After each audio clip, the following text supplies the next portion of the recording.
Remnants of embodiment in the digital age. We're still looking for one of the panelists, and I'm sure he's checked in, and they said he was walking around, so he may be like most students in the wrong classroom, and he may show up. So I'll still allow time, and if he comes in during one of the panels. I wanted to go in order this morning, so. We'll do that, and if he comes in, he can present at the end, and if he doesn't, we'll miss what he wanted to say. My name is David Kottenstette, and I am the chair of the panel and also associate professor at Metropolitan State College of Denver, and I'd like to welcome you all to the rainy city of Denver. Look, we have some interesting presentations this morning. And I just want to go through them and say everybody's name, and then we'll start. We have about 15 minutes for each presentation, and I will give a 3-minute, look for my 3 fingers, or a 2-minute warning. And then we will move on to the next presentation. So this morning, our first presentation is Coming to Our Senses, Embodied Communication, the Resonance of Presence. And that's by Brecken Chinn, and she's from Curry College. And where is Curry College? Boston. Boston. Oh, nice. So you're used to this kind of. More so. Who knew you were going to wake up in Boston, right? And then Diaries of Silence. What is the failure to communicate in hyper-communicative world? And that's Anton Gumenskiy, and he is here. Yay. Okay, good. So we are going to go in order. Welcome. And he is from the Moscow State Institute of International Relations. And then third will be Ecology of Infants, Implications for Developmental Psychology with Michaela Wooldridge. Boy. And then the last will be the presentation from my colleague Jessica Rossi-Katz and myself, Young Adults' Perception of Aging and the Influence of Media.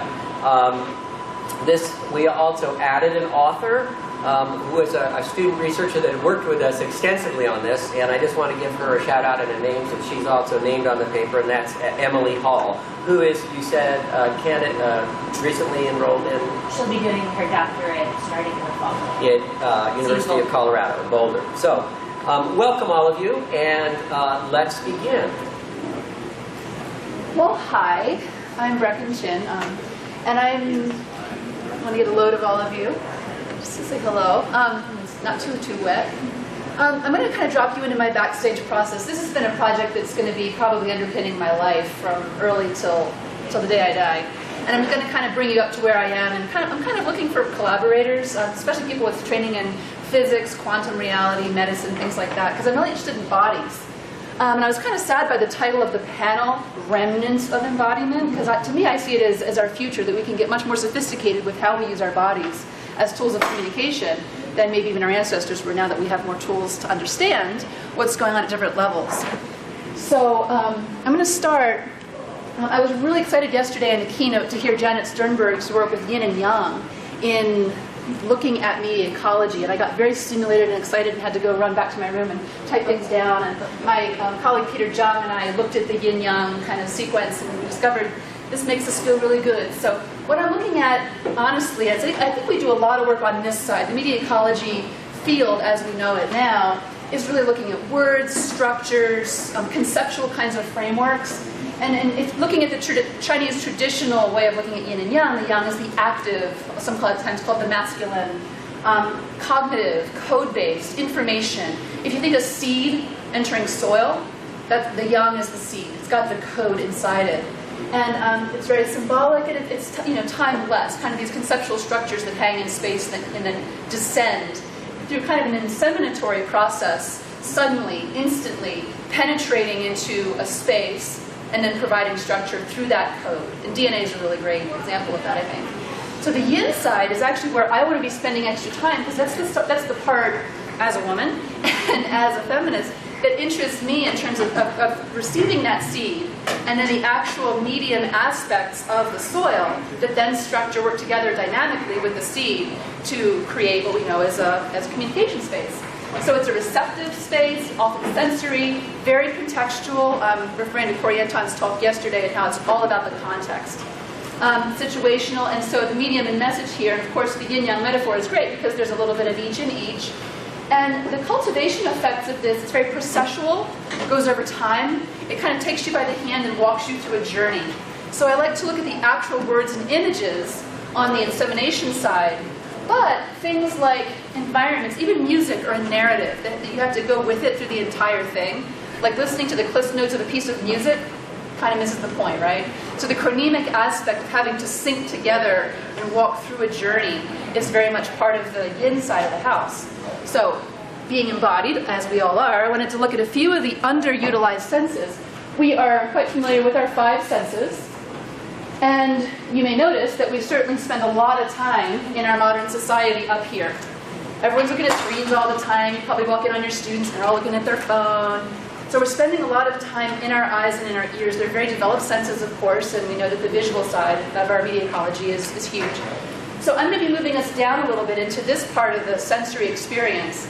The olfactory part, and I found Lance Straight did a lot of work in this back in the 80s, so I've now gone on to his paper, and there's been some undercurrent of this theme in our field, which I hadn't known until this conference, which is the price of admission for me is now already paid. And I'm going to be looking a lot more at touch, because I think that we're not doing enough as humans to get into those tribal kinds of spaces where we can physically feel each other, and now that there's so much of an imperative toward online education and, you know, virtual this and whatever, what do we really get when we put our bodies together? So, my favorite word is resonance. I'm interested in what makes things resonate. And you think of the tuning forks or the wine glass that breaks when it's sounded at a resonant frequency to its matter. And I am especially interested in interpersonal resonance. You can hear people say things like, we resonate with an idea, or we feel good vibes, or we're on the same wavelength. These are very common ways of speaking and understanding, and it makes sense to us. But my question's always been, what's vibrating? Is something actually vibrating? How do we apprehend that? And how do we sync up our experience through that vibratory resonance? And this quote has been one of my favorites. Your friends will know you better in the first minute that you meet than your acquaintances will know you in 1,000 years. There's something that happens between people. You love at first sight, or you immediately feel someone's energy and you get attracted. So what is that? Olfactory communication, I'm not going to go super deep because it's obviously already been developed in the early days. I loved from Lance's article, he says, why is it that when we say something smells, we mean it smells bad? In our society, we're really scent phobic. We try to cover it up.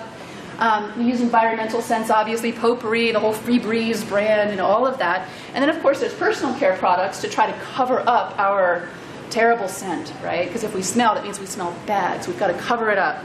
But I'm actually interested in natural body sense because I think that our organism actually has a lot of intelligence. If you look at dogs or any other animal, they try to smell each other, right?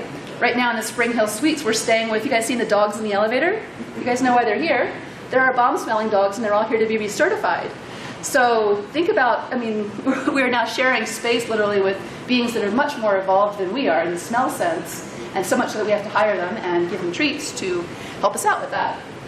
I've been really fascinated by the t-shirt studies, and this is where men, college-age straight men, were asked to sleep in the same t-shirt for a week, pop it into a Ziploc bag and seal it up, and then they let college-age young women smell them. And they were looking for the alpha male hypothesis at first to see if all the young women were attracted to the same guy by scent, and they were not. So you guys know the punchline, right? What was it? Excuse me. That the women who were attracted to any particular scent of the male, it was shown that their genetic makeup was as different as possible from the male's genetic makeup. Yeah, cool. They found the most different DNA guy, the most attractive by scent. Sociobiologically, brilliant, because that's great for our kids, right? Mutations and all kinds of problems happen when you have inbred populations like, island populations or populations that for whatever reason can't mate outside of their gene pool, so then you get all kinds of birth defects. So someone as far away genetically from you as you can get is the best mating choice. Our noses knew this, right? And you can't buy it in the cologne aisle at the store. We've got to be able to actually smell each actual other in order to make good mating choices. So tactile communication is a big theme for me right now. And it's funny, whenever I talk about tactile communication, the jokey kind of undertext starts. When I was presenting on this topic at MEA at NCA recently, there was like this joke thing, like, are we going to have lube and latex gloves? And should we have waivers signed? And there's kind of this phobia around touch in our culture. And I'm interested in looking at touch from an electrical standpoint. There's actually 2 electrical systems in the body, and I'm very interested in going deeper with these.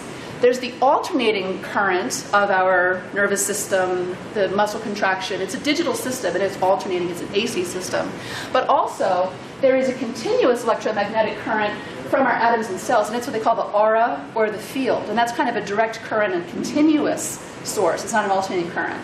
So looking at analog digital kinds of metaphors, if you put the 2 together, there's a whole heck of a lot of information coming from our bodies toward each other, probably for very good reason, that I think we would be doing well to tune into. So I'm going to be using the Vedic look at our organic morphogenesis, looking at the 3 levels of our reality, the 3 bodies, as they're called in kind of the ancient Vedic texts. The causal body being the consciousness or information that organizes us. If you're in the yoga system or any of those, it would be the seed, the information that structures us. And that's the consciousness that we manipulate through all kinds of other practices. And then what's called the subtle or feeling body. It's called vital energy or prana in Sanskrit, or chi in Chinese, or ki in Japanese or Korean. But it's that subtle body thing that happens when you work with Reiki or any other kind of energy healing, usually happens at this level. And then the physical body that we're very familiar with. And the metaphor that I like is kind of the steam, water, ice metaphor. It's the same substance, it's just more dense. And so one of my teachers says often, we're made of light and organized by sound. And that's interesting. You think we're stardust and we're organized somehow through the word, right? The ancient text, the word was and the word created. So there's some sort of idea of sound or ancient seed sounds that organize human life as we know it, and perhaps evolving life, we hope. I am very interested in information. I consider information to be elemental. If you think about what's information made of, more information. It kind of gets down to that. At least I can't understand the sub-components of organization of information. It's kind of elemental. And it's just that, going back to Shannon and Weaver, again, it's how we organize ourselves. And so I've been fascinated by the concept that as we gain in information, we reduce entropy. And so if we look at fighting the entropy process through adding more information, it's an evolutionary urge on behalf of certainly myself and organic life. You're probably familiar with the field of cymatics. Is everyone in here familiar with that field? It's really how matter is organized by sound. For those who are not familiar, I'll give you a really quick little snippet just to show you of what cymatics looks like. This is literally just, I think it's sand or salt being vibrated on a metal plate. And as the frequency, the little vibration goes up, you'll see what happens to the sand.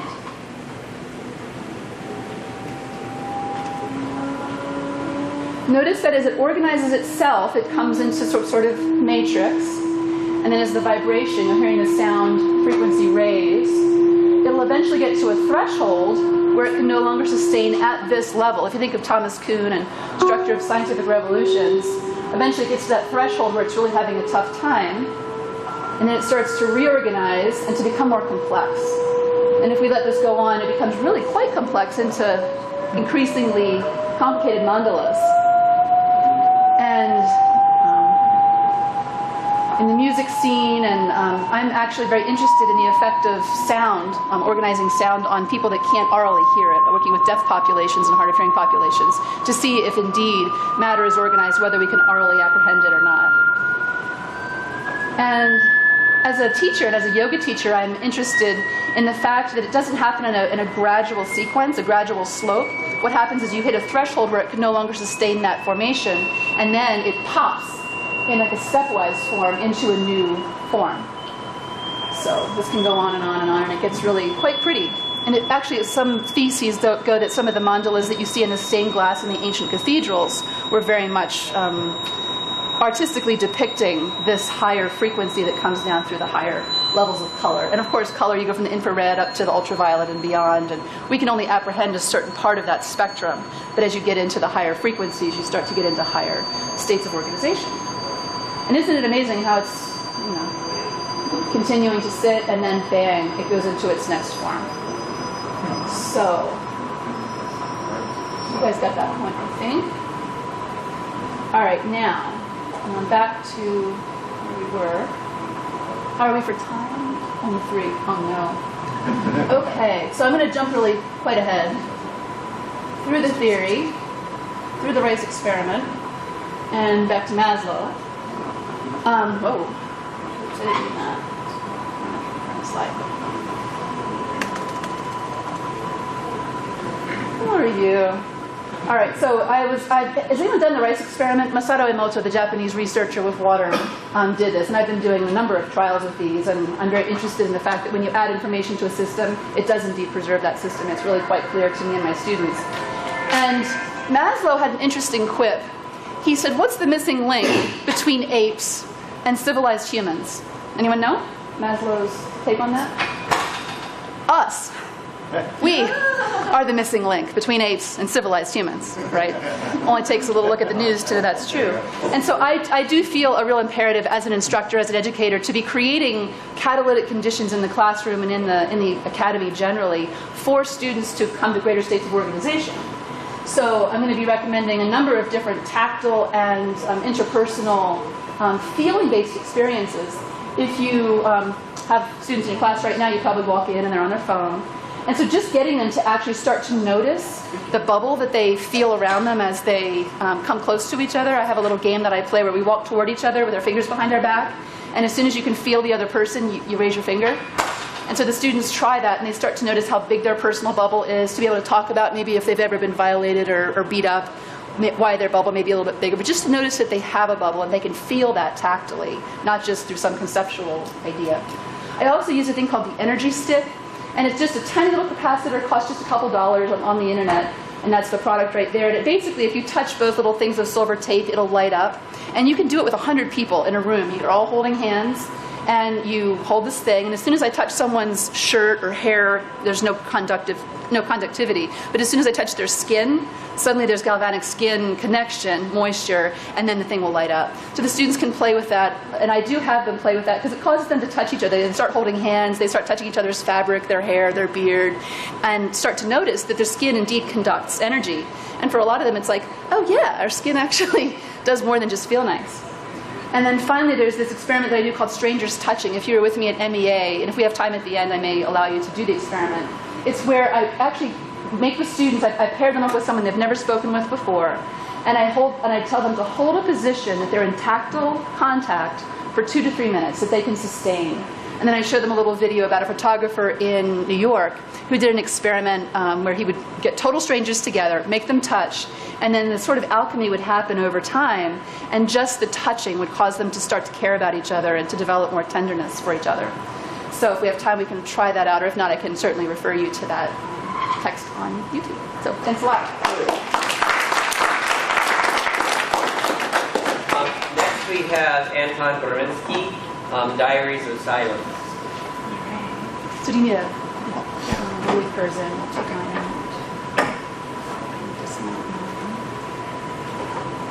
Welcome, by the way. Dear colleagues, I'm going to tell you about the experiment my students and I have been conducting during a couple of last years. And I'm teaching at the Department of Journalism and Public Relations in the Moscow State Institute of International Relations. And my students are future journalists and public relations professionals. And well, that's why it was extremely interesting for me to make such experiment with those people who are going to be extremely communicative in their future professions and who practice a lot different kinds of communications. That's the other drive.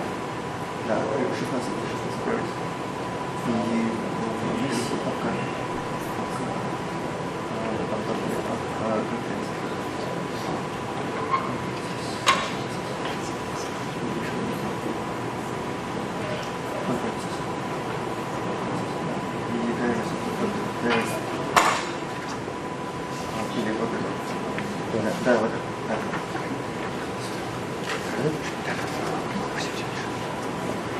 Sorry for this short delay. Well, and it all began as a challenge. Actually, during one of the classes, I've been speculating about media and time correlation, and I said something like, media consume time, and people invent media all the time for saving time, just to have more time. But in the end of the day, media consume time, and people spend more time serving those media and working with those media. And my students were very skeptical about this statement, and they said, no, media save us time, and we use media to save time and everything. And that was just a wild idea. I just said, okay, try spending one day without digital media, without papers and without TV, and you'll see how much time you will save. You'll see how much time, how much free time suddenly appear. Well, and I wasn't sure that my students will do such a thing because of all this Facebook and so on. And on the next class, I was extremely surprised when some of those students, I didn't hope they would. But some of my students said, well, you know, yes, actually we tried this, and we have some impressions to share with you. And that very moment, I thought that it would be a nice idea to continue this try, to continue this experiment. And gradually, well, this experiment grew up from that very first try. Finally, I came to some framework, I came to some construction of what this experiment could be like. And I started proposing my students spending 7 days in track, 7 days without Facebook, without internet, without mobile phones, and without oral communication. No text messages, no emails, no oral communication. They could write notes to communicate with the world. They could read books. They could what else? No digital, just well, mechanical and natural communication. And also the two conditions: they should stay in ordinary routines, in everyday routines. They should attend classes, or they should attend their work, and they should stay in families. So it would be too easy just to get on vacation, just to get on some cottage outside of the city. No, it was a condition that they should stay operating their everyday routines, and they should write diaries to report and to fix everything. And I didn't want to give them rules. Actually, I didn't want to set up those structures for those diaries, and I wanted to get information as raw as possible. Of course, we know there can be no raw information, but still I gave them some general guidelines how those diaries could look like. So they should fix everything which happened inside them and outside, and everything that was noticeable, that everything that worth their attention. Well, yes, and my students are from approximately 20 to 30. Well, I have also classes for grown-ups, for professionals within HR, human resources, and public relations. Well, that's also very interesting to talk to them about those experiences. And from the very beginning, of course, no one ever said, yes, okay, I'll try it. Everyone said, it's impossible, I cannot do this. And I had some well, possibilities to influence them. and I had some grown-up students, already managers and public human resources professionals who should pass an exam for my course. They didn't attend classes, and they appeared just in the very end of the class, and they said, well, you know, we have your exam and we have to pass it somehow. And I said, yes, okay, I have an assignment for you. And I was, well, lucky enough, they didn't refuse, they didn't get crazy. They said, well, yes, but it's impossible. I said, well, actually, that's the only choice you have. I don't want to read your, well, some essays and everything. You can just try and just wait and look what you get in the very end of this experiment. So yes, there is a little problem with participants. I mean, with the credibility. The problem is that this experiment was sometimes just in a couple of cases, only in a couple of cases, a condition, or in many cases an option to get an evaluation after the entire semester. So an option, they had several options to write a Wikipedia article, to write an essay, or to make this experiment. So I understand that that can be issues with the credibility, because some of them would fake, and they did fake those diaries. Yes, and that will be my last slide, and I'll talk a little bit more about fake and fiction diaries. Well, thank you. During two years, I collected approximately 150 diaries. And I realized that I should stop making new groups, new experiments. I should spend time for analyzing it. Just like Large Hadron Collider, you know, they work for 2 months, and they stop for 2 months to produce all the collected data. So the method, yes, method. Actually, I'm using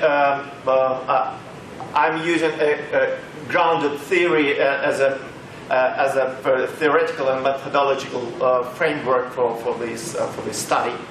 Well, and diaries themselves introduce categories I'm analyzing later. Well, I make notion of everything, well, interesting. I make notion of everything related to the things my students mention in their diaries. And if in a diary, if a diary mentions friends and family, I make marks, I make notions, and that that participant paid attention to that sphere. And today I have less than 20 different categories, less than 20.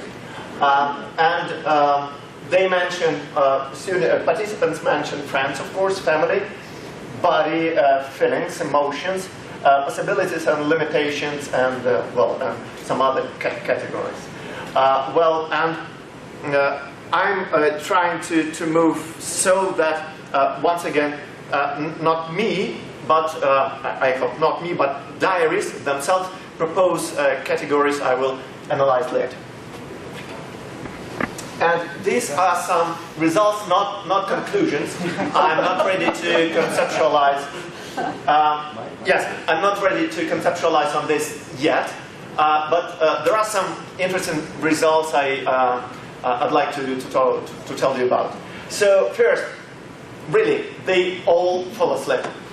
Really, they all, maybe 90, maybe 95% write in their diaries that at the end of the day, I did everything I had, and I realized I had nothing to do, and I just get to bed earlier.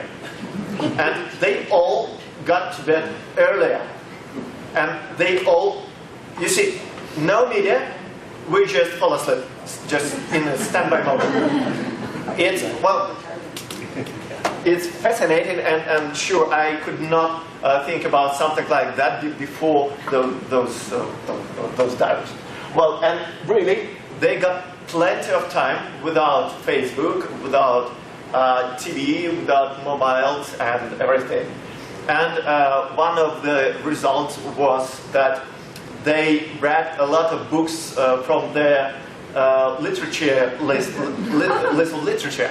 And they were very happy, and I heard that some teachers, some professors were also quite happy that those students finally read all those crazy lists. And a lot of them said that, wrote in their diaries that they had a lot of time to spend for their final thesis. Finally, without Facebook and without everything, they finally found time to work on their final thesis. Well, new senses and feelings. I wouldn't say that a lot of them mentioned that they felt something new and they discovered something new in themselves. But Brecken told us a lot of smells. And I have one case. It is only one, but it's, well, very interesting. A female participant, a lady of 20-something, wrote that she never had smell. So from her childhood, she never had this smell. And during these 7 days, she suddenly started feeling smells. She suddenly started feeling fragrances all over. And I asked her about after a couple of months about her smell, and did there happen anything new to her new ability? And since nothing new, she still felt smells after that experiment. Well, a lot of revelations about media consumption, about their friends, themselves, and families. One student wrote that she finally understood that her friends, she thought they were so lovely and so intellectual and so funny to spend time with. But she wrote that she realized that was her who was intellectual and funny. The moment she kept silent, the moment she stopped talking, she started hearing them and realized how uninteresting they were. Well, a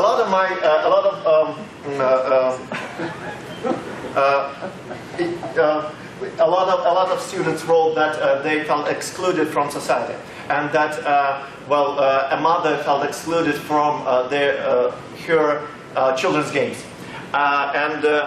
One experiment with one participant was terminated drastically when her father taught her that she being loved. Neighbors loved not only at her but at the whole family, and she making look embarrassing not only her but the entire family. And that was a very strict demand from her father to terminate the experiment. Well, and I told her that that's a nice idea to think about the entire situation. Mutuality, and I'm finishing, mutuality. Well, people around my participants, they can still talk, they can still do everything. But when a participant writes a note to communicate with the other world, so those people around her in family and friends, they start using also notes. They can speak to her. And they know that she hears, or he hears, but they start using notes also and gestures. The entire family stopped talking and communicating with the member with gestures and notes. It's interesting. And that's why I wrote about mutuality. Well, more attention to deaf, mute people, and yes, and participants told that now we realize how difficult it is, feels of helplessness, frustration, and I don't exist anymore. This feeling that if I'm not on if I'm not on Facebook, if I'm not in communication, I don't exist. And this unbearable feeling of being alone. Yesterday, Ian told us about a book which is called The End of Absence. I would say this is the end of presence. When we are dissolved in communication, we feel that without communication, we are, well, actually nothing. And the very last slide is about fake diaries. The most interesting thing that all the fake diaries note how useful it is to be without communication. And the question is, they note that they feel calm and they have plenty of time and so on and so on. The question is why they are not really making this experiment. If it's so gorgeous as they write, as they describe in those fake diaries, so why they are not making it real? So it's a long way to come yet, but well, it's really, it was really exciting for me to make this experiment, and I hope for my students as well. Thanks for your attention.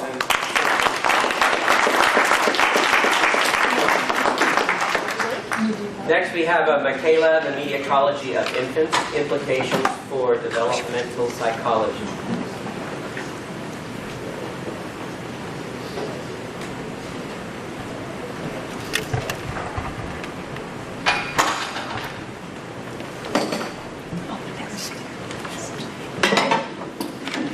Good morning. Good morning. I'm trying to do this without your book. Well, I've tried to do it without my notes. I'm getting too old to retain any more information. I do come from Vancouver, obviously, but don't blame me for bringing the weather. We've spent actually the last week driving to Denver, so that's been kind of interesting. So I'm happy to be here. I'm currently in the midst of writing my dissertation.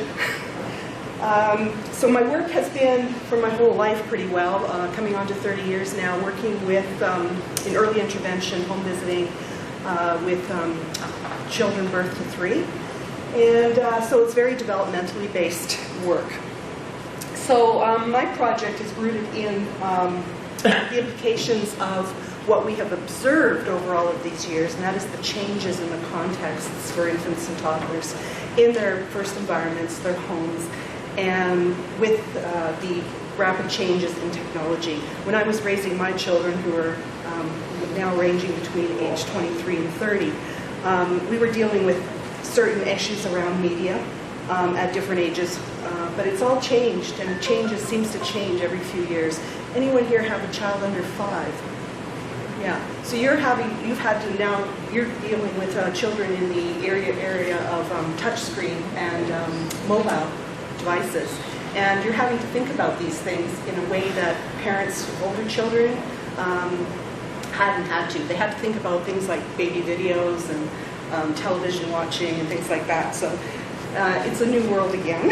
To quote Ursula Franklin, technology has built the house in which we all live, so that today there's hardly any human activity that does not occur within this house. All are affected by the design of the house, by the division of its space, by the location of its doors and walls. So a little bit about the Canadian context, because that's where my research has been based. 95% of Canadians have access to the internet at home, and our federal government is actually on a mission to make that 100%. So there's just a few remote areas in the north that are not perhaps as up to date, as up to speed as possible yet. However, we are the second most connected country after the UK. The household average daily time spent on a computer is 49 hours and 19 hours on a mobile device. From an individual level, the average is just shy of 5 hours on a PC and just shy of 2 hours on a mobile device. Canadians are the highest social media users in the world, at about 2 hours and 19 minutes a day on average, and 91% have social media accounts and use them. So that's a context for our little ones, the children that are being born now into the world and into their families. So this is housed within Bronfenbrenner's bioecological systems model. I don't know if people are familiar with that, but it is an ecological systems model that talks about how human development happens in context with closer and further influences, so more proximal influences and more distal influences. At the macro system level, which is the furthest away, that's where we're talking about the influence of culture, politics, policies, religion, culture, those sorts of influences. And to an infant, those are far away, but they have implications as how they get into their inner worlds. From a media ecology perspective, at this level, research tends to focus on things like the content of programs or the policies around child care. Just recently in France passed a law that is prohibiting screen devices in nursery schools. And Taiwan has done something similar, not in the sense of schools, but has passed a law just recently that's going to somehow fine, I don't know how they're going to enact it, but they're somehow going to fine parents for providing screen devices to their children under 2. We'll have to see how they manage that, or if it's even manageable. At the next closest level is called the exosystem in Brown-Renner's model. This is what we're dealing with the community and settings that don't actually house the child but affect them. So things like the community settings, the access to healthcare services, schooling, parents' workplaces and the work climate that parents operate in plays a role in terms of an influence on their development. But it's just slightly more arm's length. And at that level, there's a lot of work that could be done at that level, particularly under this current context where parents are reporting very busy and complicated lives, where they're expressing information overload and having to manage information, where there's blurred work-life boundaries. Work comes home, home goes to work, etc. They're experiencing increased levels of stress and anxiety. And I was interested yesterday when, in the opening, when there was a reference to the levels of anxiety, and actually was in a workshop in teenagers. But this increasing level of anxiety is actually coming all the way down to our infants and toddlers. And there's this growing trend, which parents are telling us all the time, that they're feeling highly judged. So there's this trend towards societal-oriented parenting perfection. And these things are all have historically been outside of the realm of the child's immediate environment. But with mobility devices and the interconnection and the reliance on them, they're being brought right into the fore of their environments. So they're made very proximal now for infants. And to quote Nicholas Carr, it's actually providing new determinants for development from what he called an ecology of interruption technologies. So microsystem, now we're getting down to the actual closest environment for the child and where the determinants for development are most rooted and most salient. So family. For an infant born today, their immediate environment is actually the parent-child dyad, usually the mother-child dyad initially, and then the family around them, the people they spend time with every day at home. And I'm talking about the first 2 or 3 years of life. And it changes the way we use our devices, changes our interactions. It changes how we go about our daily activities. It changes caregiving practices. The face-to-face setting that for the infant is the most proximal microsystem. And it's this fine attunement between parent and child that creates the relationships and the model for relationships for the lifetime. So media are shaping both how the home is organized, how parents manage their home, their routines, their activities, as well as the temporal patterns of those activities. And there seems to be 2 sort of ways that infants experience media. One is a very direct way in terms of parent-child interaction with media. And the other one is more indirect, where young children are observing the adults as models of how they relate to media and devices.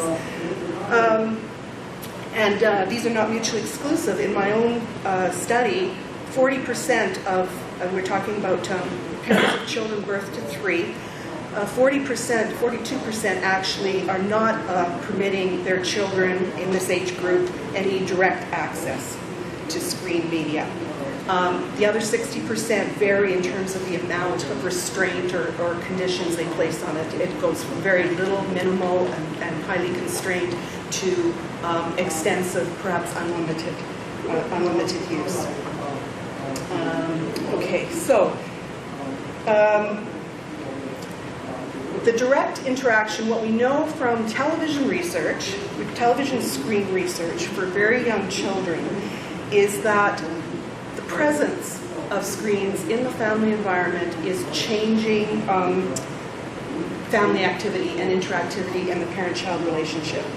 So it's largely seen as interfering with parent-child interaction, as it's less interactive, it's associated with less conversation, it's substituting for the other activities of childhood, and it's creating more solitary time for children at this age.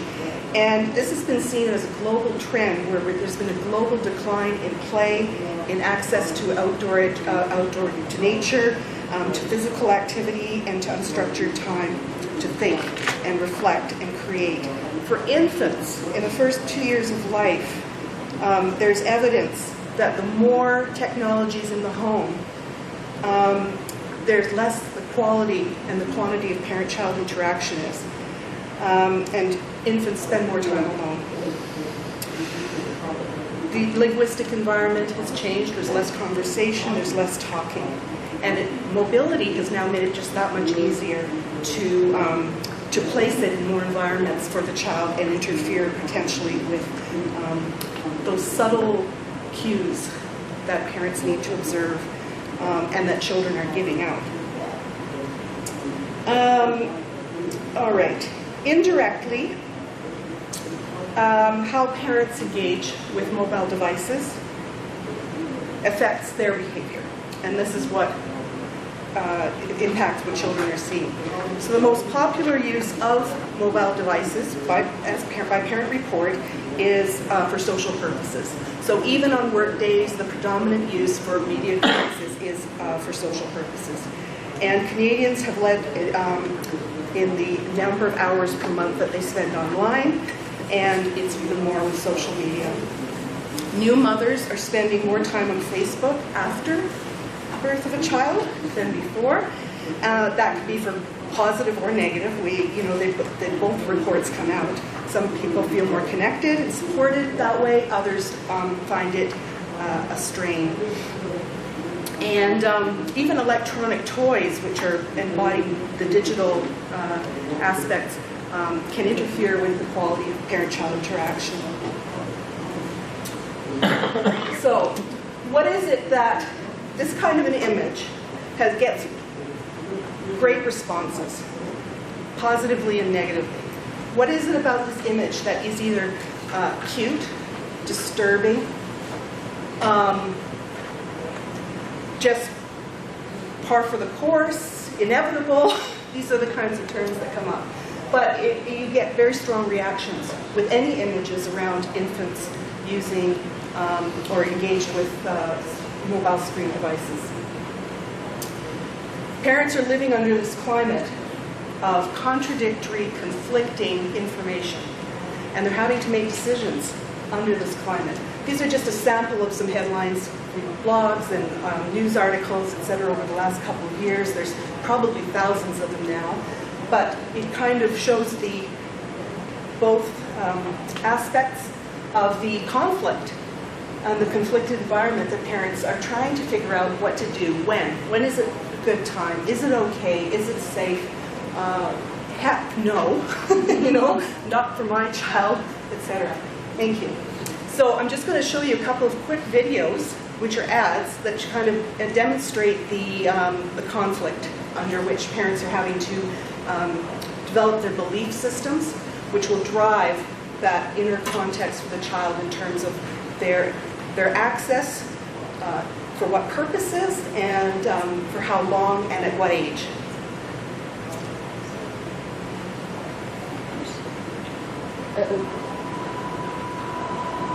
Quick time not available? Yeah, we may have a No? interface issue. It's an old Dell. You It's do this an on a old Mac, Dell? right? Yeah, I think it may take too much time to get a quick Okay. time to run. Okay.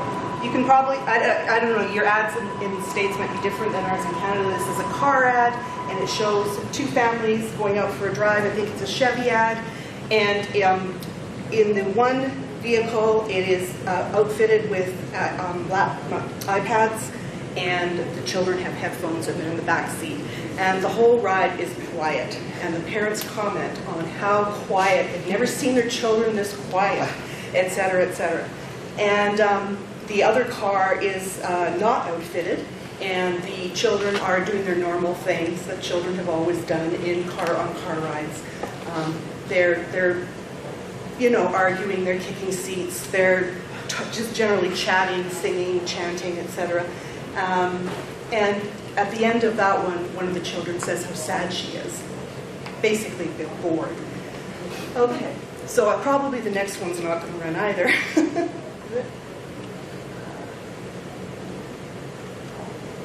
No. This is a Canadian ad. It's co-sponsored by a federal government program called Participation. And there's several versions of this, but if this was live, these children would be playing in the playground, and a black screen would be coming across here very, very, very slowly. And it stops right about here. You see the kids stop playing here. And the message on there comes, screen time is taking away playtime. Make room for play. And they've got several editions of this for different age groups. There's a hockey version and a couple of others. And that's the climate. So these contradictory messages that parents are living under and trying to make decisions. And we don't have the research yet because this is all too new, right? We don't have the research that talks about the impact. But what I can say from my work is that seems to be that what parents believe about media, about technology, about children's learning, intersects with what they understand about development and how accurate their developmental knowledge is. And that tends to produce and predict which children are going to fall in that 40% in the first couple of years of not having access, direct access or engagement, and which will be in the user group. And parent belief systems are the area in developmental psychology, the contextual part has not been well examined. People tend to look at traditional demographics. They tend to look at that, what you were showing, the yang side of things. And yet, ultimately, in the current age, if we really want to understand how the context, how children are living in these different ecological niches, we need to look more closely at parents' knowledge, their belief systems, their intentions, and their understanding. Because that's what's going to drive the behavior, and ultimately the child's first context is the parent. That's the conduit between the inner and outer world. Oh, thank you.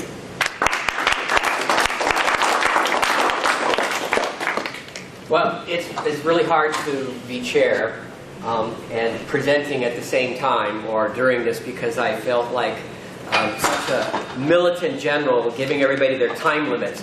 And I wanted us to be able to have some time at the end for questions before we come to a close of our presentation. So in order to do that, I'm going to do the speed dating style of giving you an overview of our project, and then I'm going to ask Dr. Rossi-Katz to come up and give you a preliminary overview of our data. We just recently collected our data, and we're still in the process of sorting it. We've come up with some interesting things already. And then we'll have some time for questions for the panelists that you might have for the panelists. I'm going to start with a story. I teach the communication and elderly class here at MSU, and I usually start off having them the first week say, what constitutes old? Give me an age, what constitutes old? And they deliberate and they think, and they usually come to the conclusion that they can't make up their mind what a chronological age is, and we shouldn't be limited by a chronological age. And so they come up with something along the lines with, oh, age is a state of mind. And so we know some people who are in their 20s act like old people. And we know some people in their 60s, and they kind of say 60s, they don't seem to go beyond that, who are so young at heart. You know, 60 is the new 40. So those kinds of discussions happen. And then we move along to another exercise I do, and I ask them to put the number of metaphors or ideas they have about old age, of the elderly. Okay, so I ask them to go up in teams and write down in lists, and the lists come up, and we have wizened, old, you know, crippled, hard of hearing, cranky. So the number of metaphors that we get for the elderly outweigh the number of positive, grandmotherly, grandfatherly, that sort of thing. And it's interesting then to see how those two kind of act in a paradox. One, they want to be liberal in their thinking that old is a state of being, and you can change that. And then at the same time, the metaphors that they reflect of older people are usually in the negative. And that's pretty much what we found when we were reviewing the literature about the influence of media that influences young people, and how this incorporates their socialization and their social identity, so that they have a very negative, often negative, I wouldn't say always, but often negative view of the elderly. What's even the interesting in my communication and elderly class is when we get to sex and sexual relations for people over 50, it's shocking to them that they could even think of any kind of intimate activity, let alone when I give them stories about people who are in their 80s, and we get, oh my God, you know, how could they do that? And I said, very well and very slowly, but they get to the end. So, you know, through all of that, when we looked at the literature, what was interesting was some of the literature came up and said that by the time a child enters elementary school, they've already been socialized and influenced to believe from the media that old people should be avoided, and old people are then perceived of as negative individuals who are cranky, who are short-tempered, who won't be engaged, can't use media. Interestingly enough, one of the threads that runs through is that it's not only are the elderly marginalized, but we have a whole issue of gender as well. Men, of course, if we look at our whole Western culture, are treated better as elders than women.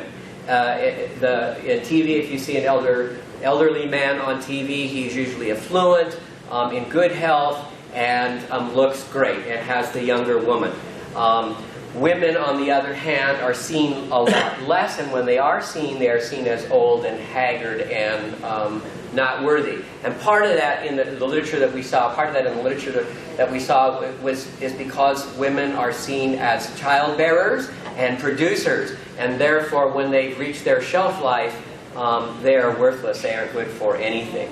And so these kinds of ideas drive within the social structure. When media continues to bombard us and portray these different things, we often see elderly as a butt of a joke, and we often influence then not only, which was interesting to also discover in the research, not only do we influence the young people in their attitudes to marginalize and separate themselves from our elders, we also see elderly people themselves being a self-fulfilling prophecy. I'm old and crippled, and I guess I'm worthless. And so we begin to believe those things as we get older, and we act accordingly, which is an interesting dynamic that happens from media influence. And I'm going to let Jessica come and talk about what we found about what are the perceptions of young people with our research that was done here. Just going to leave with the thought is as maybe one of the most striking examples I can think of that kind of separates from the beginning to the end. And that's a series of commercials on now in the U.S. called Life Alert. I don't know if any of you have seen those.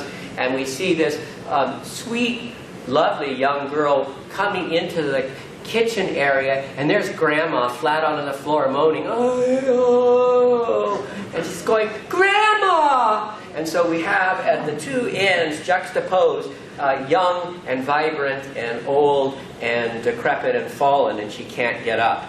And well, that's the company that came up with that ad originally, right? Yes. Fallen, but can't get up. Yeah, they're the same group, Fallen and I Can't Get Up. So, I mean, this is a new iteration. So we have, we can fix that, we can help. But at the same time, when we see that, we think of, oh my gosh, these people. So young children will avoid them or won't interact. And so our research has to do with how can we come up with ways to engage young adults and young children intergenerationally with older adults. And so Jessica, will you come up and talk? No, we give it to her so she can. So if that was speed dating, this is speed dating squared, I guess. Oh, yeah. I'm trained as a psychophysicist. So when this idea of qualitative inquiry came to me, I was thinking, what are the variables going to be here? How are we going to explore this experimentally? So David and I came up with a mixed method study. One part involving more quantitative instruments, and then the second piece of it involving more qualitative interviews. So I will just give you a very brief synopsis of both of those pieces. The first piece, being the more quantitative piece, is we did data collection with college students. Most of those college students were first year to college, so first generation college students. And we used an instrument called the Facts on Aging quiz.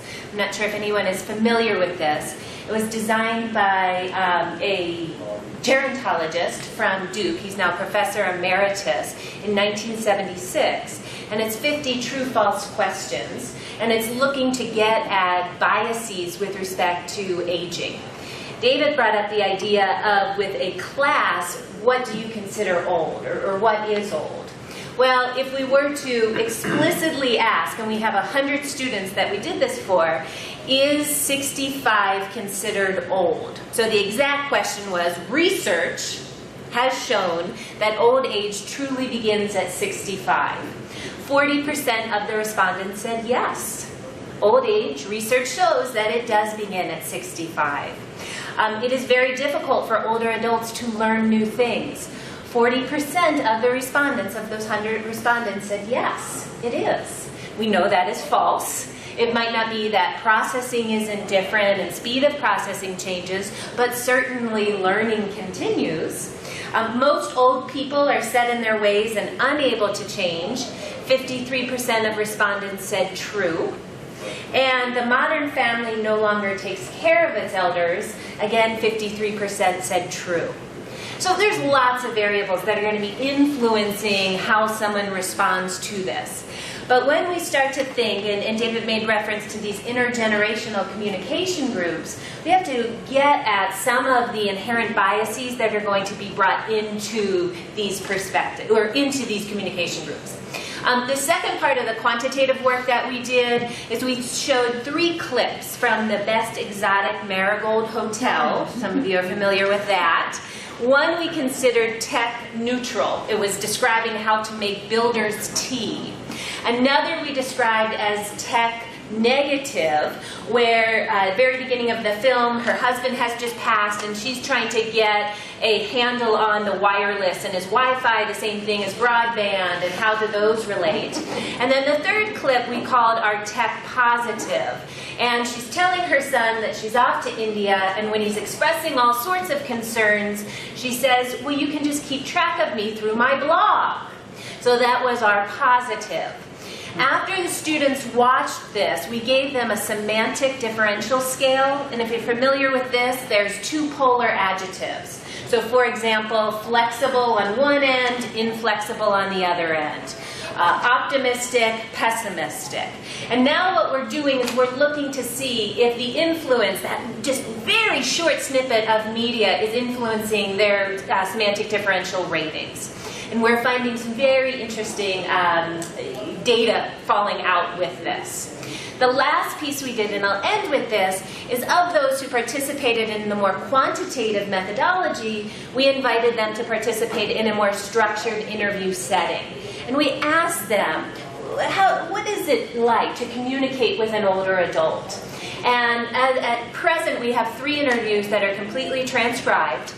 One theme that threads throughout is how technology is a barrier for older adults. Another theme that's threading throughout is how other influences, aside from just aging, but sensory changes, cognitive changes are impacting how the communication can take place. So I'm very jazzed about looking at this from both the quantitative aspects and the qualitative aspects and trying in the middle there to think about what are going to be discussion points for when we bring together these intergenerational communication groups. This is of great interest to me because I train clinicians who are going to go out and work as audiologists or as speech-language pathologists. We know that in the next few decades, 20% of our population will be over 65 years. Clinicians are going to be on the front lines with respect to their communication and what biases are there and how can we try and ameliorate some of these biases. Do you want to mention really briefly about the theater? Sure, I 30 will. seconds? And I feel, again, I have to apologize to my colleague because I said I was going to be brief and I wasn't. So I've worked with you long enough that I know what that means. Yeah, so the other thing that we're hopeful for eventually down the line as we collect the research and process it and begin to analyze it is to start intergenerational groups on campus. But also, we want to bring in the element of theater and performance and see if we can't create some intergenerational exchange where we can tell our stories. The elderly can tell their stories, or the young and the young can tell their stories with their elders, and then set up a performance context for people to see how people of all ages can come together and share in the richness and experience of which is the human experience, and that all of the myths that are perpetuated in the media don't have to be. There's a lot of literature that talks about the purpose and benefit and art of theater and performance that allows this to happen and is an approachable thing.